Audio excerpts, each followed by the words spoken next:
Première explication de vote, Monsieur Jean-Marc Germain pour le groupe SRC.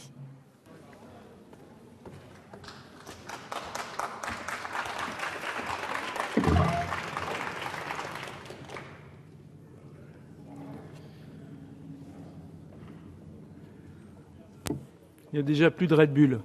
Monsieur le Président, Mesdames les ministres, Monsieur le ministre qui nous rejoint, Mesdames et Messieurs les rapporteurs, chers collègues. Le 3 juin 1953, Pierre Mendès France concluait ainsi son discours à cette tribune. « Pensons à ce pays inquiet qui nous observe. Travaillons ensemble à lui rendre la foi, les forces, la vigueur qui assureront son redressement et sa rénovation. » Et il ajoutait « Soyez assurés qu'une fois guéris, loin de vous reprocher votre rigueur et votre courage, il vous sera reconnaissant de l'avoir éclairé, de lui avoir montré le chemin de son salut. » C'est en pensant à ces mots que le groupe socialiste votera dans quelques instants ce projet de loi de financement de la sécurité sociale. Le chemin du salut pour notre protection sociale, c'est d'abord d'en rétablir les équilibres. Si nous le laissions crouler sous les dettes, notre modèle social s'écroulera. C'est à croire d'ailleurs que certains, sur certains bancs dans ce pays, le souhaitent d'ailleurs, car l'histoire se répète, chers collègues de l'opposition. Déjà en 1997, vous nous aviez laissé des déficits abyssaux. Nous avons dû nous y coller pour les réduire. Nous vous avions remis les clés avec une sécurité sociale à l'équilibre. 10 ans plus tard, 10 ans de droite, rebelote, empire. C'est une ardoise de 21 milliards que vous nous avez laissée cette fois. Rétablir les comptes, c'est un peu notre rocher de Sisyphe. Chaque fois que nous vous succédons, il nous revient de prendre des mesures de redressement des déficits. Comme Sisyphe, nous y trouvons de la souffrance, on appelle cela l'impopularité au XXIe siècle. Mais comme lui, nous y trouvons aussi un sentiment d'accomplissement, celui tout simplement de faire notre devoir, celui de préserver le patrimoine de ceux qui n'en ont pas, qui est la sécurité sociale. Je ne rappelle pas ces chiffres pour me lamenter d'un passé, mais pour appeler à un peu plus d'humilité sur les bancs de l'opposition.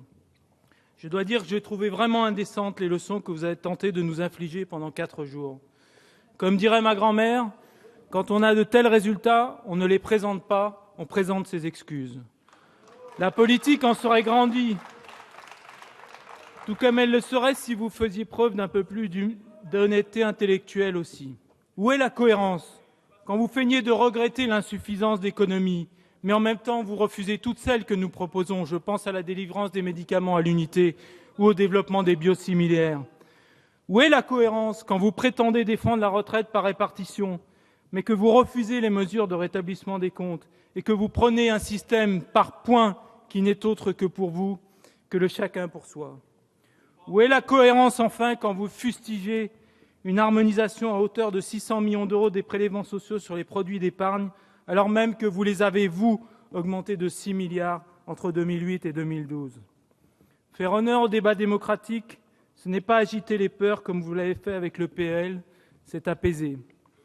Il le fallait, vous l'avez fait, Monsieur le ministre, nous nous en réjouissons, car le fondement de notre politique fiscale, c'est la justice. Et justement, la mesure sur les PEL a été perçue comme injuste. Là où d'autres nous avaient habitués à passer en force, la sagesse était ici d'entendre les inquiétudes.